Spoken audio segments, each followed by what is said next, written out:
كل حديث كنت أحفظه نسيته عند أهل التل والدار.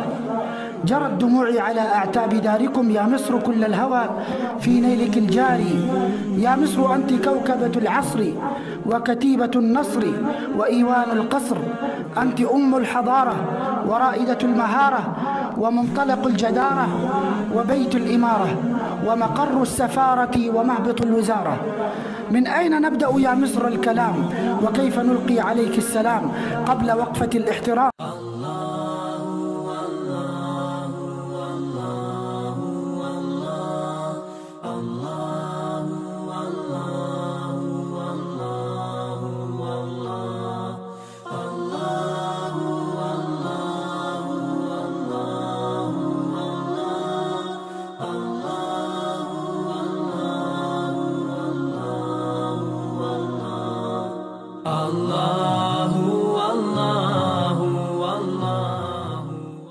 قل رب احكم بالحق وربنا الرحمن المستعان على ما تصفون.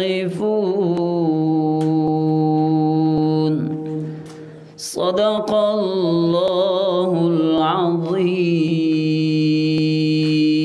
أولا اسمحوا لي باسمي وباسم زملائي أعضاء البعثة الأزهرية أن أشكركم جميعا على هذه الحفاوة وعلى هذا الترحاب، وأشكر القائمين على هذه الجامعة العربية الإسلامية في بتل، وعلى هذا المستوى المشرف لهؤلاء الطلاب وعلى تعلمهم للغة العربية وحرصهم على اكتسابها وتعلمهم أمور الشريعة.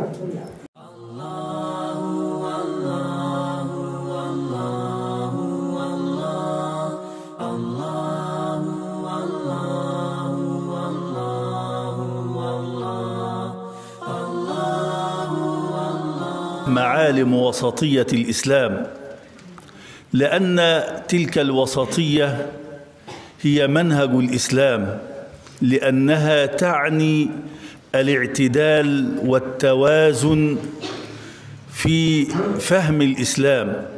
وقد بينت أن الإنسان عندما يمسك العصا الكبيرة إن أمسكها من الوسط تكون الأمور متزنة، أما إذ أمسك بها من الطرف فقد لا يستطيع حملها.